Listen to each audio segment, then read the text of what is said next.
Hi friends, welcome to my channel.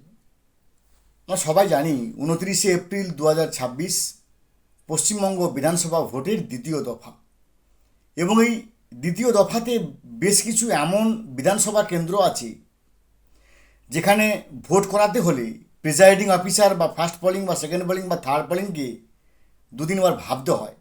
এমন কারণ বিভিন্ন সময়ে বিভিন্ন খবর আমরা পেয়ে তার নিরিখে আমার এই প্রতিবেদন। আমরা দেখেছি সি মুরগান, যিনি স্পেশাল রোল অবজার্ভ বা একজন স্পেশাল আইএস অফিসার, সেই সি মুরগানের কী অবস্থা ছিল আমরা সবাই জানি। আবার পশ্চিমবঙ্গে একজন বিশেষ নেতা বা নেত্রী তিনি বলেছেন যে ঝাঁটা, ঝাড়ু, নাড়ু, কাটারি, কুঠার ইত্যাদি নিয়ে বেরিয়ে আসবে। নিশ্চয়ই আমরা জানি কে বলেছে, কখন বলেছে, কীভাবে বলেছে। তার জন্য কিন্তু প্রিসাইডিং অফিসারকে অবশ্যই এখানে প্রতি পদে পদে সক্রিয় থাকতে হবে। মনে হবে কেন রাজনৈতিকের সঙ্গে প্রিসাইডিং অফিসারের কী সম্পর্ক আছে?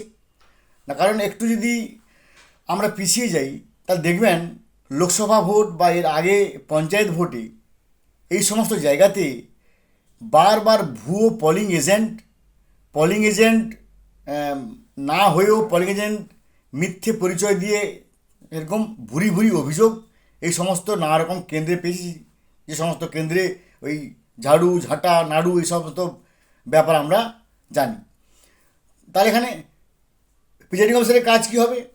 না, যখন সকালবেলা 5:30টার সময় বা 5:30টার আগে যে যেমনভাবে পারেন, কেউ 5:10, কেউ 5:15 থেকে শুরু করেন পোলিং এজেন্ট অ্যাপয়েন্টমেন্ট। সেই পোলিং এজেন্ট অ্যাপয়েন্টমেন্ট দেওয়ার সময় দুটো বিষয় মনে রাখতে হবে। একটা বিষয় হচ্ছে পোলিং এজেন্ট অ্যাপয়েন্টমেন্ট বা ফর্ম 10-এ দু জায়গায় সই করতে হবে। অনেকে দেখা যায় যে এক জায়গায় সই করান, কিন্তু না, দু জায়গায় সই করাতে হবে। কেন না, একটা হচ্ছে 1951 সালের জনপ্রতিনিধিত্ব আইনের 46 নম্বর ধারা অনুযায়ী তাকে আপনি পোলিং এজেন্ট করলেন। আর একটা হচ্ছে 1951 সালের জনপ্রতিনিধিত্ব আইনের 128 নম্বর ধারা অনুযায়ী ভোটের গোপনীয়তা বা সিক্রেসি অফ ভোটিং তিনি রাখবেন, এই প্রতিশ্রুতিবদ্ধ হয়ে তিনি ওই ফর্ম 10-এ সই করছেন। তাহলে এটা হচ্ছে প্রিজাইডিং অফিসারের প্রথম কাজ, দুটো সই করানো। দ্বিতীয় কাজ হচ্ছে, যেটা সবচেয়ে আলোচিত বিষয়, যে এইবারে যে সমস্ত কেন্দ্রে ভোট হবে এখানে বারবার ভুয়ো পোলিং এজেন্টের খোঁজ এসছে। আগে ব্যাপারটা বুঝিয়ে বলি, তাহলে ব্যাপারটা বুঝতে পারবেন। ধরুন এতদিন পর্যন্ত যে সমস্ত আমাদের বিধানসভা ভোট হচ্ছে, এখানে কোনো জায়গায় 9 জন ক্যান্ডিডেট, কোনো জায়গায় 10 জন ক্যান্ডিডেট, কিন্তু এইবারে যে ভোট হবে কোনো জায়গায় 11, 12, 13, 14, 15, 16, 18, 19 জন ক্যান্ডিডেট আছে। এমন কেন্দ্রও কিন্তু এইবার এই 142টা আসনের মধ্যে আছে। তাতে কি হচ্ছে না, ধরুন 142টা আসনের মধ্যে কোনো একটা বিধানসভা ক্ষেত্র যেখানে হয়তো 16 জন প্রার্থী আছে, কেউ হয়তো দাঁড়িয়ে পড়েছে আম নিয়ে, কেউ দাঁড়িয়ে পড়েছে বটগাছ নিয়ে, কেউ দাঁড়িয়ে পড়েছে গ্যাস সিলিন্ডার নিয়ে, কেউ দাঁড়িয়ে পড়েছে চিমনি নিয়ে, টর্চ নিয়ে, ইত্যাদি ইত্যাদি ইত্যাদি।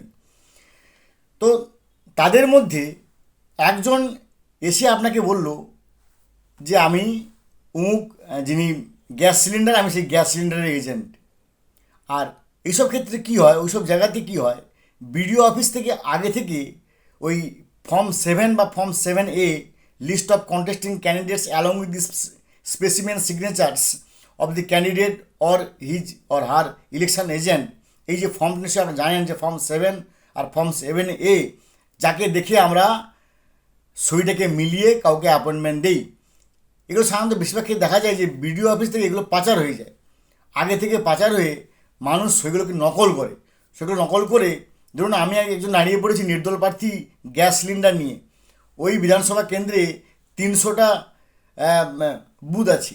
300টা বুথের মধ্যে ভাই তার তো একজন বা তার তো এক জায়গায় বা দু জায়গায় দেওয়ারও পোলিং এজেন্ট নেই, কিন্তু 300 জায়গায় কীভাবে দেবে? না, কোনো একটা জায়গায় হয়তো কেউ দাঁড়িয়ে পড়লো যে ভাই আমি ওই গ্যাস সিলিন্ডারে, দেখুন এই যে ইলেকশন এজেন্ট বা গ্যাস সিলিন্ডারের যিনি প্রার্থী তিনি আমাকে সই করেছেন। তো এক্ষেত্রে কিন্তু প্রিজাইডিং অফিসারকে ভালো করে সই মেলাতে হবে, কারণ এছাড়া আর কোনো উপায় নেই। কারণ আমি এটা নিয়ে বারবার ইলেকশন কমিশনের ওয়েবসাইটে লিখেছি, ইমেলে দিয়েছি, পেপারে লিখেছি যে আমরা কি করে বুঝবো যে ধরুন একটা সই কেউ নকল করে এলো, যে উনি ওর যে পলিথিন সেটাকে আমরা কী করে বুঝবো? এ থেকে বাঁচার উপায় কী? কারণ কারোর তো ফোন নাম্বার নেই। নিয়মটা কি না, ওই ক্যান্ডিডেটের ফোন নাম্বার থাকবে, তাকে আমি ফোন করে বলবো যে আপনি 103 নম্বর বুথের, আমি পিআরও বলছি, আপনি কি 103 নম্বর বুথে কোনো এজেন্ট পাঠিয়েছেন? তাহলে পরিষ্কার হয়ে যাবে, দুধকে দুধ পানিকে পানি। কিন্তু এই ধরনের কোনো ব্যবস্থা নেই, এই জন্য আমি অনেকবার কমিশন চিঠি লিখেছি, কিন্তু সেটা কোনোভাবে সুরাহা হয়নি। তো এই ক্ষেত্রে কী হয়, ধরুন একটা এক্স পার্টি, তার প্রচুর ক্ষমতা, তিনি কি করলেন না, ওই নির্দল প্রার্থী হয়তো 5 জন আছে, একটা বট গাছ, একটা আম গাছ, একটা গ্যাস সিলিন্ডার, একটা চিমনি, একটা টর্চ। তাহলে ওই 5টা নির্দল প্রার্থী 5 জনকে খাড়া করে তিনি কিন্তু ওই সবাই কিন্তু এক্স পার্টির সমর্থক, কিন্তু 5 জন নির্দল প্রার্থীর হয়ে তারা ওখানে পলিং এজেন্ট হয়ে বসে থাকবে। তার মানে পলিং এজেন্টের আপনার মনে হবে ওখানে 6 জন বসে আছে, কিন্তু দেখা যাবে কিন্তু আদতে দুটো পার্টিরই বসে আছে, এক্স পার্টিরই 5 জন আর ওয়াই পার্টির 1 জন, যাতে কিনা ওয়াই পার্টিকে ধমকে চমকে চুপ করিয়ে তাকে নানা রকমভাবে কাজ করানো যায়। এইগুলো হচ্ছে পুরনো পদ্ধতি। এইভাবেই কিন্তু ভোট চুরি বা ভোট কারচুপি হয়। যদিও এইবারে ব্যবস্থা অনেক কড়া করা হয়েছে, কারণ এফএসটি আছে, কিউআরটি আছে, এসএসটি আছে, ফলে হয়তো ভোট চুরি কারচুপি হয়তো হবে না, কিন্তু পলিং এজেন্ট যদি ভুয়ো ঢুকে যায় তাহলে কিন্তু যে কোনো মুহূর্তে আপনাকে ভাবতে হবে যে পিআরও হিসেবে বিপদ আসতে পারে। কারণ একটা বুথের ভিতরে যদি 7 জন পলিং এজেন্ট হা হো হির কথা বলে, আর তাদের কথা বলার জন্য আপনি তাদেরকে পারমিশন দিয়েছেন, তাদেরকে আপনি ফর্ম টেনে অ্যাপয়েন্টমেন্ট দিয়েছেন, তাদেরকে এন্ট্রি পাস দিয়েছেন, তাদেরকে আইডেন্টি কার্ড দিয়েছেন, তারা সেই এন্ট্রি পাস এবং আইডেন্টি কার্ড পাওয়ার সুবাদে তারা কিন্তু যে কোনো মুহূর্তে সমস্যা সৃষ্টি করতে পারে। এক্ষেত্রে আপনার কাজ হবে যে ব্যাপারটা কিন্তু প্রথম থেকে সেন্ট্রাল ফোর্সের মানে নোটিশে নিয়ে আসা, যে এরকম ব্যাপার আমার মনে হচ্ছে যে এরকম পলিং এজেন্ট ভুয়ো থাকতে পারে। আপনি তাকে এইভাবে বলবেন যে যখন আমি আপনাকে সিগন্যাল দেবো সেভাবে কিন্তু আপনি ব্যবস্থা গ্রহণ করবেন।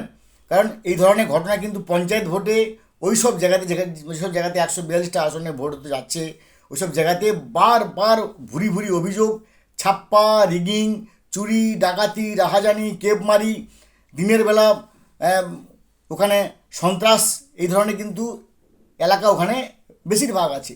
তাই প্রিসাইডিং অফিসারকে মনে রাখতে হবে যে পলিং এজেন্ট অ্যাপয়েন্টমেন্ট দেওয়ার সময় আপনারা বারবার খেয়াল রাখবেন, সইটা মিলাবেন। আর যদি দেখেন যে এরকম অনেকগুলো এজেন্ট এসে গেছে, তখন আপনাদের কিছু করার নেই, কিন্তু এটাকে আপনি সেন্ট্রাল ফোর্সের নোটিশে নিয়ে আসবেন যে যখন আমি সিগন্যাল দেবো তখনই আপনি ব্যবস্থা নেবেন, তার আগে নয়। ভালো থাকুন, ভালোভাবে ভোট করুন। Have a good day, thanks.